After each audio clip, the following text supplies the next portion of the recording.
नमस्कार दोस्तों, stock market studies में फिर से एक बार आपको बहुत-बहुत स्वागत है।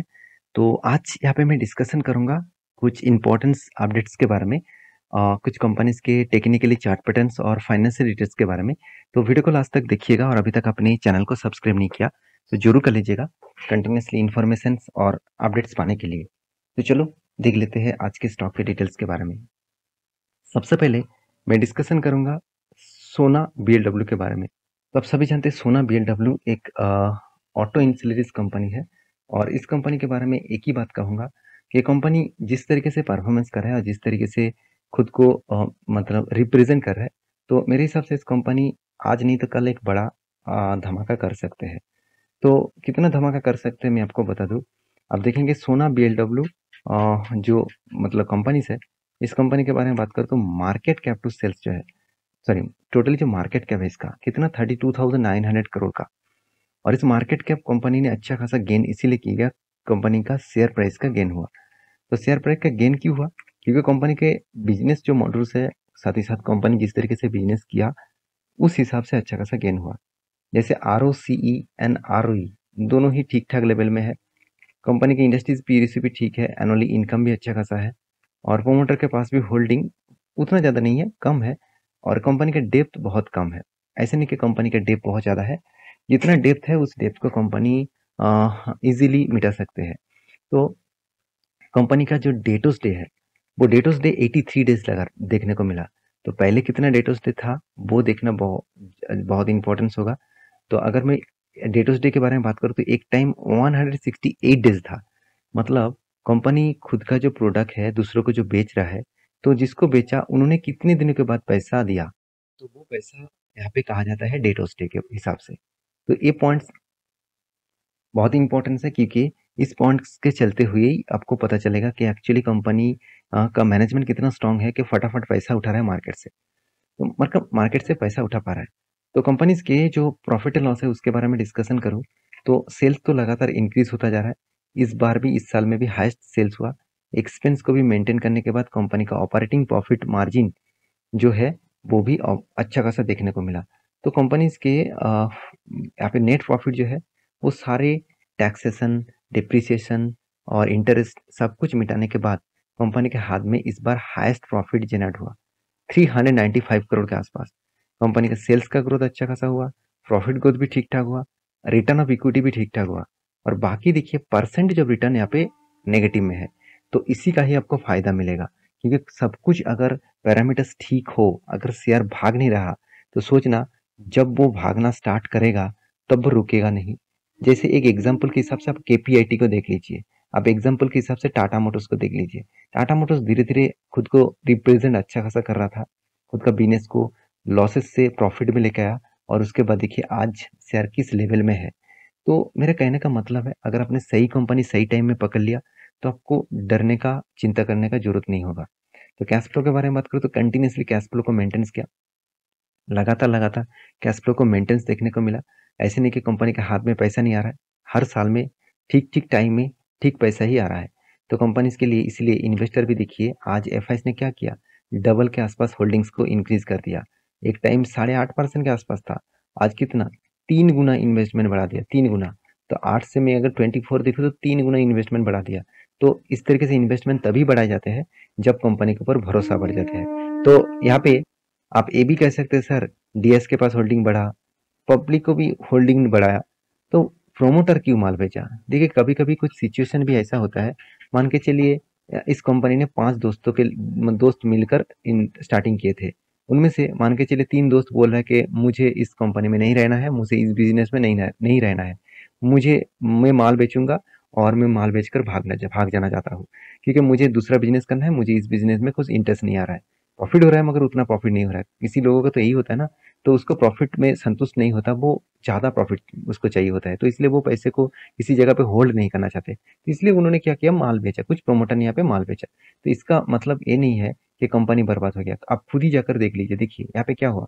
यहाँ पे देखिए सोना ऑटोकॉम्स होल्डिंग्स प्राइवेट लिमिटेड, उसके पास जो होल्डिंग्स था वो होल्डिंग्स यहाँ पे बेच दिया गया।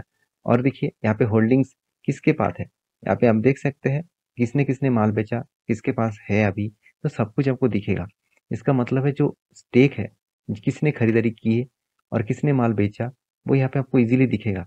तो यहाँ पे भी माल बेचा गया, यहाँ पे भी माल बेचा गया। तो इसका मतलब एक प्रोमोटर ने माल बेचा, दूसरे प्रोमोटर ने यहाँ पे खरीदारी की है, और बाकी जो मतलब माल थे वो ओपन मार्केट में बेचा गया। तो हाँ, यहाँ पे कंपनी के जो चार्ट पैटर्न है वो किस तरीके से बना वो मैं आपको दिखा दूँ। देखिए, मैं कुछ आपको इस तरीके से मेंशन भी किया था कि मैं आपको बोला था कि ये जो ट्रेंड बन रहा है, ये जो ट्रेंड बन रहा है कंटिन्यूअसली डाउन ट्रेंड था, कंटिन्यूअसली। तो कंपनी कंटिन्यूअसली डाउन ट्रेंड किया था और बार बार वो क्या कर रहा था, रिटेस्ट कर रहा था एक ही रेजिस्टेंस को। तो रिटेस्ट करने के बाद ब्रेकआउट कहाँ पे हुआ, अगर आप ब्रेकआउट देखेंगे तो इस कैंडल के ऊपर ब्रेकआउट हुआ। तो ब्रेकआउट होने के बाद मैं हमेशा किसी भी ब्रेकआउट पॉइंट में एंट्री नहीं लेता। मैं तब तक इंतजार करता हूँ जब जब तक कंपनी का कोई अच्छा खासा लेवल ना बने। और मुझे इस कैंडल कैंडल के ऊपर अच्छा खासा ब्रेकआउट मिला। क्यों मिला, मैं आपको समझाता हूँ। सबसे पहले देखिए यहाँ पे क्या बना, एक शोल्डर बना, उसके बाद क्या बना, एक हेड बना, उसके बाद क्या बना, एक शोल्डर बना। तो एक head and shoulder, reversal head and shoulder pattern हो गया। तो मैंने मेंशन कर लिया कि यहाँ से यहाँ तक जो टारगेट बना, उसी टारगेट को मुझे एंट्री लेवल और टारगेट मिलेगा। तो देखिए इजीली यहाँ पे टारगेट अचीव हो गया। तो इस तरीके से आप एनालिसिस करके अगर काम करेंगे तो आपको लॉसेस होने का चांसेस कम हो जाएगा। तो फिलहाल के लिए कोई एंट्री मत लेना, इस रेजिस्टेंस को ब्रेकआउट करने दीजिए, तभी कुछ एंट्री बनेगा तो मैं आपके साथ शेयर करूंगा। नेक्स्ट जो कंपनी जिसके बारे में बात करूँ उसका नाम है समर्थना मदारसन सुमी इंटरनेशनल लिमिटेड। तो ये एक ऐसी कंपनी है जो डिविडेंड देने का बादशाह है, और साथ ही साथ कंपनी आज तक बहुत बड़ा रिटर्न भी कंपनी जनरेट करके, अगर इसका लॉन्ग जर्नी देखो तो 1,20,000% का रिटर्न दिया। सोचिए, 1,20,837% का रिटर्न यहाँ पे कंपनी दिया। तो कहने का मतलब है कंपनी जिस तरीके से रिटर्न दिया, और आज प्राइस इतना में क्यों दिख रहा है, क्योंकि कंपनी बोनस देने का बादशाह है। कंटिन्यूसली कंपनी क्या कर रहा है, बोनस दे रहा है। अगर इसका बोनस का लिस्ट देखेंगे ना तो आप मतलब देख देख कर आप थक जाएंगे। तो यहाँ पे तो पूरा डेटा नहीं है, अभी भी बोनस था। तो कंटिन्यूसली कंपनी हर साल में देखा जाए तो हर 1-2 साल के अंदर अंदर कंपनी बोनस देते रहते हैं। तो इसीलिए कंपनी का प्राइस रेंज एक ही रेंज में है, और बोनस इसीलिए दिया जाता है क्योंकि ज़्यादा से ज़्यादा लोग इस कंपनी के ऊपर निवेश करें।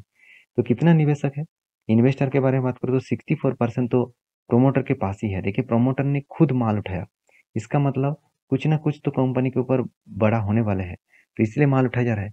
पब्लिक सॉरी एफआईएस ने भी उठा लिया, डीएस ने भी उठा लिया, पब्लिक ने कुछ स्टेक यहाँ पे बेच दिया। तो कंपनीज के जो पैरामीटर्स है वो तो स्ट्रांग है, कंपनी का सेल्स भी इंक्रीज हो रहा है, एक्सपेंस को भी मेंटेन किया, और उसके बाद इस बार कंपनी अच्छा खासा प्रॉफिट भी किया। तो ये सारे पॉइंट यही मेजर करते हैं कि कंपनी के अपकमिंग ईयर्स में अच्छा खासा मोमेंटम देखने को मिल सकता है। तो रही बात कंपनीज के चार्ट पैटर्न्स का, तो उसके बारे में डिस्कशन करूँ तो एक चीज आप समझ लेना कि कंपनीज के जो चार्ट पैटर्न्स है वो कुछ इस तरीके से बना। कंटिन्यूसली यहाँ पे क्या हुआ, सेल ऑफ हुआ, और उसके बाद देखिए ऊपर गया और इसी रेंज के ऊपर टेस्ट कर रहा है। मैं आपको यहाँ से मेंशन कर रहा था कि कंपनी एक रेंज बाउंड के ऊपर बन चुके हैं। यहाँ पे नीचे आया, उसी रेंज को वो रिटेस्ट किया, इसका मतलब वो इजीली यहाँ पे अचीव कर सकते हैं। और अगर मैं गिरावट भी हुआ होता तो मैं 53 के आसपास फिर से एवरेज कर लेता, क्योंकि इसी रेंज के ऊपर कंपनी के एक बिग सपोर्ट जोन है। तो ये बात को आपको भूलना नहीं चाहिए। तो फिलहाल के लिए क्या राय होंगे, देखिए फिलहाल के लिए मैं एक बड़ा टारगेट लेके चल रहा हूँ। मुझे सिर्फ कंफर्मेशन चाहिए। कंफर्मेशन का मतलब क्या है, यहाँ पे इस लेवल को ब्रेकआउट करे, रिट्रेसमेंट करे, उसके बाद कुछ वॉल्यूम करके फिर से अपट्रेंड में जाए, कोई ग्रीन कैंडल दिखे तो मैं जरूर एंट्री लेने के लिए तैयार हूँगा। तो और नेक्स्ट जो लेवल रहेगा कुछ इस तरीके से लेवल है, 121 रुपीज का फर्स्ट लेवल और सेकेंड लेवल 130 रुपीज के आसपास देखने को मिलेगा। तो ये था कुछ, मतलब ये था दो कंपनीज का अपडेट। चलो थर्ड कंपनी के बारे में बात कर लेते हैं जिसका नाम है 5 पैसा कैपिटल। देखिए, जितने सारे स्टॉक ब्रोकिंग कंपनी है इस सेक्टर में, ज्यादा से ज्यादा कंपनीज का आज आपको शायद ग्रोथ ना दिखे, फ्यूचर में आपको अच्छा खासा ग्रोथ देखने का चांसेस है। इसका मैं कहने का जो मेन मकसद है मेरा, वो यही मकसद है कि स्टॉक ब्रोकिंग कंपनी अच्छा सा ग्रोथ इसीलिए करेगा क्योंकि देखिए आप किसी भी ब्रोकर के साथ काम करिए, वो डायरेक्टली उसको कमीशन मिल ही जाता है। आज ब्रोकरेज चार्जेस बहुत सारे कंपनी जीरो कर दिया, क्योंकि पहले आपको 999 रुपीज ले लेते हैं और उसके बाद आपको बोल दिया कि जीरो ब्रोकरेज चार्जेस है। तो ये बात तो सही है, जीरो ब्रोकरेज चार्जेस है, मगर ये बात आपको ये भी देखना है कि आप जिस कंपनी के ऊपर निवेश करके रखे हैं, आप जिस कंपनी के ऊपर निवेश करके काम कर रहे हैं, तो वो कंपनी कितना स्ट्रांग है। तो 5 पैसा कैपिटल जो है वो एक अच्छा खासा कंपनी में जरूर कहूंगा, पुराना कंपनी है मगर कंपनी में दम है। कितना दम है मैं आपको दिखा दूं। कंपनी का कर्जा कम है, प्रॉफिट भी छोटा मोटा कंपनी कर रहा है, जितना इसका मार्केट कैप का है उसके हिसाब से प्रॉफिट भी हो रहा है। और प्रॉफिट एंड लॉस के बारे में बात करें तो कंटिन्यूसली कंपनी देखिए सेल्स को किस तरीके से इंक्रीज किया, एक्सपेंस को भी मेंटेन किया, और उसके बाद देखिए कंपनी इस बार हाईएस्ट प्रॉफिट जनरेट किया। एक टाइम कंपनी लॉसेस करते थे, कंटिन्यूसली कंपनी लॉसेस करते थे, और कोविड के बाद कंपनी के ऊपर कुछ झलक अलग जैसे दिखा, और इसी कारण के वजह से स्टॉक के ऊपर एक शानदार मोमेंटम आपको अपकमिंग ईयर्स में देखने को मिल सकता है, क्योंकि सेल्स ग्रोथ भी इंक्रीज हुआ, प्रॉफिट ग्रोथ भी इंक्रीज हुआ, और रिटर्न ऑफ इक्विटीज भी अच्छा खासा इंक्रीजिंग हुआ। तो कैश फ्लो भी देखिए कंपनी के ऊपर, कैश फ्लो भी कुछ टाइम मेंटेन हो रहा है, कुछ टाइम नेगेटिव में है, क्योंकि कभी कभी कंपनी के कुछ पॉलिसीज के इश्यूज के कारण कभी कभी इसका जो ब्रोकरेज चार्जेस है, जो कंपनी कमाते हैं, वो पैसा डिले में कंपनी के पास आ रहा है। तो कंपनीज के इन्वेस्टर के बारे में बात करूँ तो इन्वेस्टर भी देखिए, प्रोमोटर के बाद एफआईएस ने, डीएस ने भी माल अच्छा खासा उठा लिया। सॉरी, यहाँ पे डीएस ने माल नहीं उठा, प्रोमोटर के बाद सबसे ज्यादा होल्डिंग्स एफआईएस के पास है, और पब्लिक के पास उससे भी ज्यादा होल्डिंग्स है। तो इसका मतलब डीएस ने अभी तक यहाँ पे एंट्री नहीं लिया, तो मेरे हिसाब से डीएस भी कभी ना कभी एंट्री जरूर लेंगे जब कंपनी के ऊपर स्ट्रेंथ और भी बढ़ेगा। तो रही बात 5 पैसे के ऊपर, तो मैं यहाँ पे कुछ डेट्स आपको मेंशन किया था। यहाँ पे कप विथ हैंडल पैटर्न से क्रिएट हुआ था, और मैंने आपको ये भी मेंशन किया था cup with handle pattern create हुआ है, और आपको जो लेवल्स क्रिएट हुआ उस लेवल अगर कंफर्मेशन हो गया तो आपको 30% का गेन मिल सकता है, जो टारगेट रेशियो 507 तक वो जा सकते हैं। देखिए, हमेशा हर कोई स्टॉक आपको 100% प्रॉफिट देगा, ऐसे कोई भी गारंटीज नहीं होता। हमेशा आपको प्रिडिक्शन करके चलना पड़ेगा कि हाँ, मैंने जो चार्ट पैटर्न सीखा है उस पैटर्न से प्रॉफिट बन सकता है, ऐसे नहीं कि प्रॉफिट 100% बनेगा। तो ये बात आपको याद रखना है। और रही बात लास्ट जो कंपनी का जिसके बारे में बात करूँ, उसका नाम है रेमीडियम लाइफ केयर लिमिटेड। तो रेमीडियम लाइफ केयर लिमिटेड कंपनी ने एक बहुत बड़ा अनाउंसमेंट किया, वो अनाउंसमेंट है बोनस का। 9:5 रेशियो का बोनस अनाउंसमेंट किया, और वो भी 28 तारीख को आपको बोनस मिलेगा, और हर 5 शेयर में आपको 9 शेयर कंपनी देने वाले हैं। तो मेरे हिसाब से इस कंपनी के ऊपर फोकस रखिएगा, और वीडियोस, सारे जो कंपनीज के बारे में डिस्कशन किया हो वो टोटली एजुकेशन पर्पस में था, कोई भी बाय एंड सेल का रिकमेंडेशन नहीं था। तो प्लीज एक बार रिसर्च करके ही काम करना। मिलते नेक्स्ट वीडियो में, तब तक के लिए अच्छे से रहिए। Bye bye.